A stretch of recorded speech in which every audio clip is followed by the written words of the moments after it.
Welcome, travelers. Kevin Moody, Moody's Ozarks Traveler here, and I'm back at Silver Dollar City for episode 2 of Silver Dollar City Saturdays. Unfortunately, it is starting to rain, so I'm going to move to where I can get out of the rain. I was able to do a little bit of filming before it started to rain, so we're going to go. Follow me.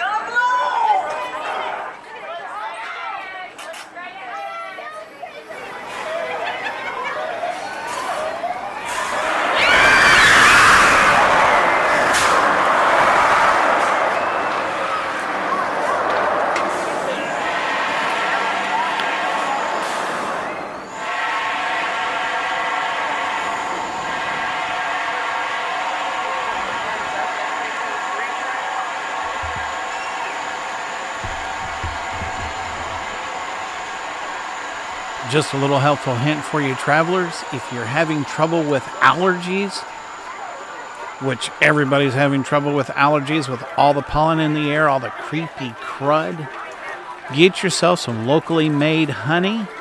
Honey contains all the pollens that you're allergic to, and when you ingest it as a sugar, it gets converted right directly into your bloodstream, so your antibodies don't try to fight it. And it works almost like getting a shot, except it doesn't hurt. Now, I am not a doctor, and this is not a medical statement. Thank you very much.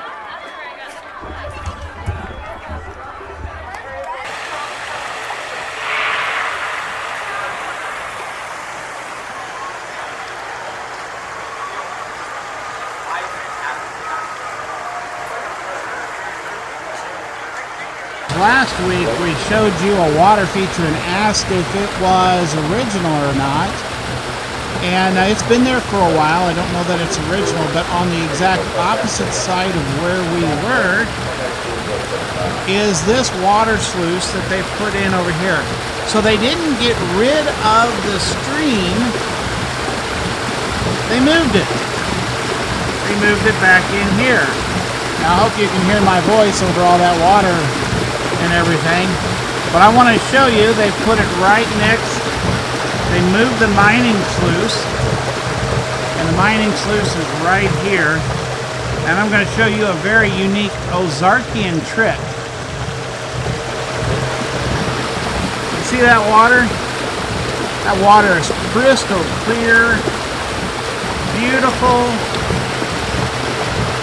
I'd put my hands in that water and just pick it right up and slop it into my mouth. Goes in clean. Goes through here.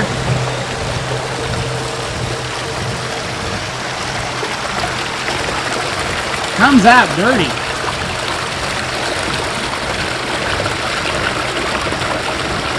Only in the Ozarks, folks. Only in the Ozarks. And if you live here, you know that.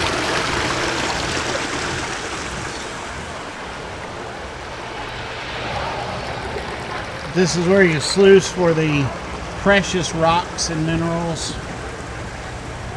They moved it from its old location. It looks better here. It's more out of the way. And we totally walked past it last week. Didn't even see it.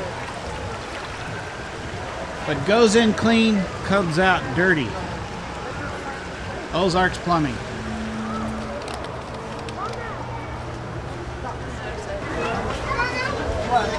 The dress shop has been completely blacked out.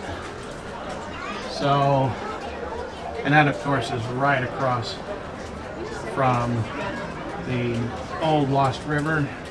The view to the swings right here. Obviously been blacked out. Something new's coming in here too.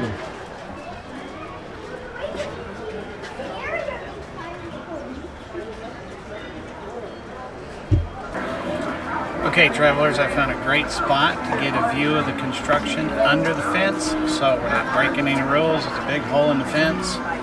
Good place where we can get a view of what's going on, seeing what's going on behind the scenes. I'll put my special little camera down there, see what we see.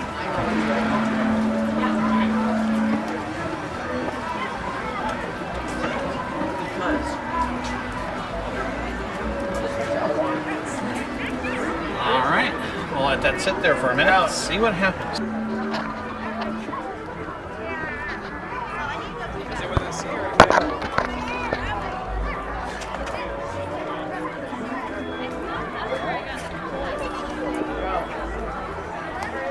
And I've got a couple other corrections to make. Actually, not a correction, but a clarification. If you'll look right beyond the sign there,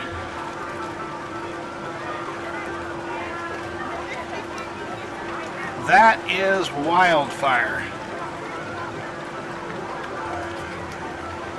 Now, I could be wrong on this again, but that's pretty much well out of the range of musket fire, but erring on the side of caution since it is in the direct line of fire. You don't want to have a roller coaster running past a shooting range where there could be an extra hardy bullet get by. So the gun shop closed down for two reasons mainly. Reason number one is that the sales of black powder was really going down, and Wildfire right back there that they were putting in. So out of necessity, the gun shop became a knife shop. Can't throw a knife as far as you can shoot a gun, so it makes sense.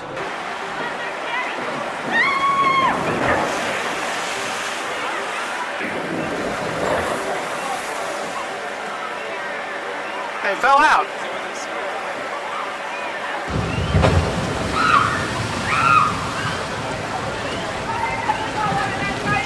And another fact about the American plunge that I didn't really cover because I was actually just talking about the American plunge itself. Down to the underpaint. Is the Jim Owen Float Trip. And on the Jim Owen Float Trip, you use this same track plus a little bit more. And what you would do on that is you would ride in a John boat, and there were a few more features. There was the man drowning in a whirlpool. There was an outhouse that would start to tip over as you were passing under it, and the phone book would fall out, or Sears and Roebuck catalog, probably, toilet paper. You can see remnants of that all around. Okay, I apologize, I'm getting some water spots on the lens here, but this is part of the defunct waterway for the Jim Owen Float Trip, and it would end up right through here and come right along here. This is where you would embark and disembark, and then it's all boarded up. Now, I was told that this was only for the Jim Owen, but I could almost swear that I do remember getting on and off of logs here before the other side was created, and it would go right through here, and we'd get on the other side of this ramp.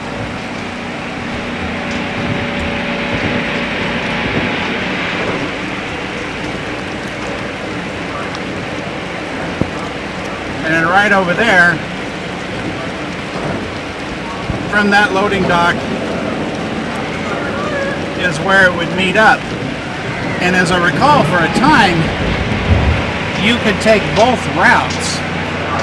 Once again, I could be wrong, but I really do have a memory of loading the log rides here before that was there. And then at one point they swapped it, they reversed it, and we got this.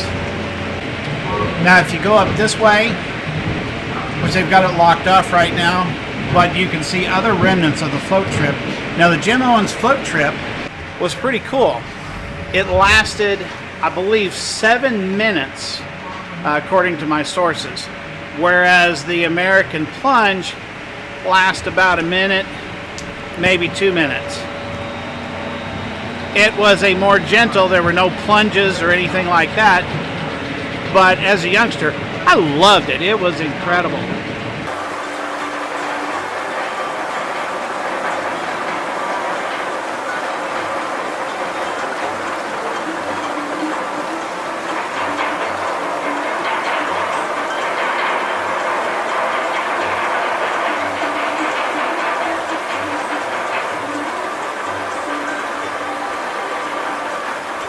Okay, travelers, I've got a bonus for you right here next to Wildfire. Wasn't sure if I was going to show you this footage or not, but here you go. Hidden in plain sight between 2 barrels along the wall of the main walkway leading up to Wildfire, you can see original Jim Owens waterway and a rock bridge, natural bridge. Enjoy this view.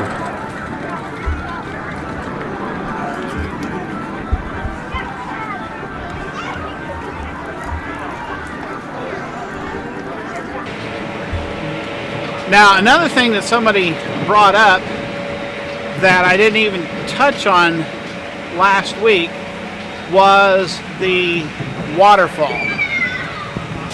And right down this way, you would walk to, if this is the other spot, it could have been that spot, but I see openings down there. Let me zoom in a little bit. And it looks like the tunnels really came right along here. So this would have been the walkway. Either that or this right here would have been the walkway. Of course, now there are trees growing up in that area.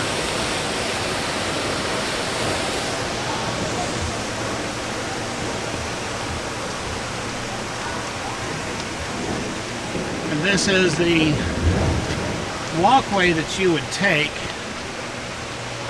Now as I'm walking it backwards, this has to be the path that you used to take, because it's just a natural walk through here.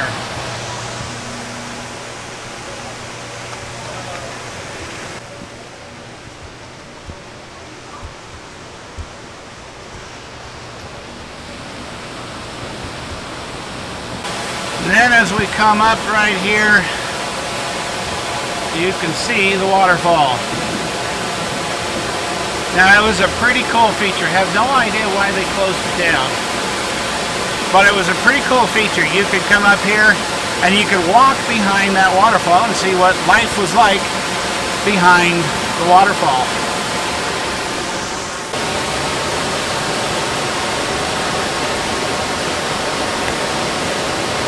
And on this way out, this side of the waterfall, you can see more clearly the path where it came out. And you'd walk to it basically Right here where I'm standing.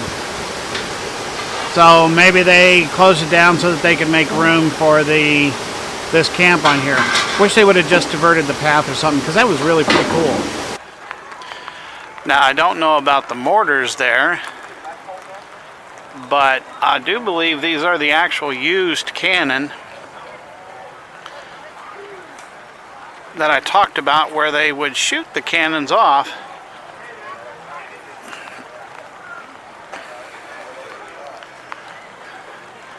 Now last week I said that they were right over here. Of course, that's through the memory of a 6-year-old boy.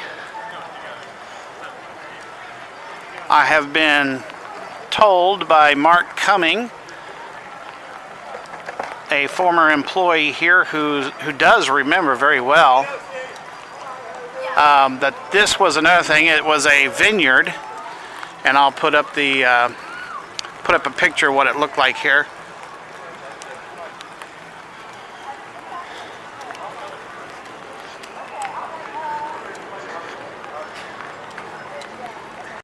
Now here's the schoolhouse back here,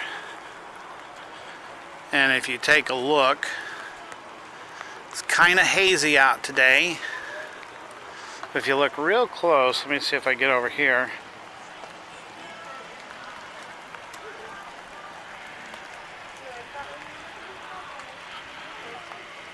You can see the outline of the ridge line right along there. That's in the picture of the cannon being fired.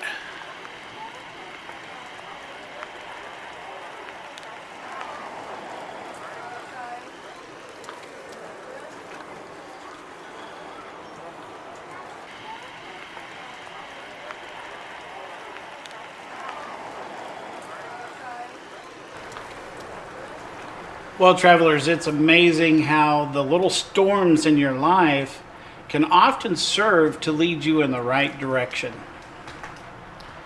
The storm today led us into the Wilderness Chapel, and they were singing one of my favorite songs, "It Is Well With My Soul." And, last week we were talking about change, and I asked the question, how has change caused you to change yourself? And It As Well is about change. It's tragic loss, and the writer of the song, chose to say that it is well with his soul. Today, I want to talk to you about identity. When change comes our way, sometimes it forces us to tweak our identity. Now, sometimes we need a complete identity change. If we are a bad, horrible person, sometimes we need to reinvent ourselves. And that's good, to change your identity that way. But we need to be careful not to let peer pressure and not to let what others have to say about us and what we should be doing and how we should act and how we should be to cause us to change our identity. Who do you identify as? It's your core person. Who are you? Anybody that knows me, if they ask, who am I at my core, I'm going to say, I'm a child of the King. I'm a Christian.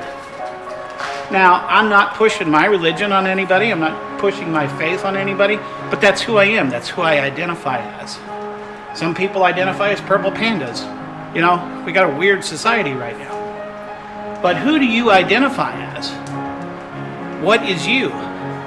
And the question that I have for you is, in your response to changes, and I asked if that put you caused you to change in a bad way or a good way. Did you become better or bitter? How do you let changes identify you? Now, $7 City is a great example of positive change. Now, $7 City has used change to adapt, and they've become more modern. They've expanded. They've improved their personality a little bit. But for the most part, they have not allowed the change to cause them to become a different identity. When you think of $7 City, you still think of that steam train rolling through. You still think of the lye soap, and you still think of the Wilderness Church and those kinds of things. Next time you're at $7 City, make sure you visit some of the older stuff, because it's at the root core. You see, when $7 City began, it wasn't a theme park. It was a cave that had existed thousands of years before human feet set foot on the area. And it was a tour through that cave. And all of this at $7 City happened as a means of giving people entertainment while they waited for their tour, which in those days took hours. So, how does change shape your identity, and what is your identity? And that's the question I have for you today. Have you allowed the changes in your life to change your identity in such a way that people no longer recognize you? And if they no longer recognize you, is that going to be a good thing? Or is that going to be a bad thing? Think about it.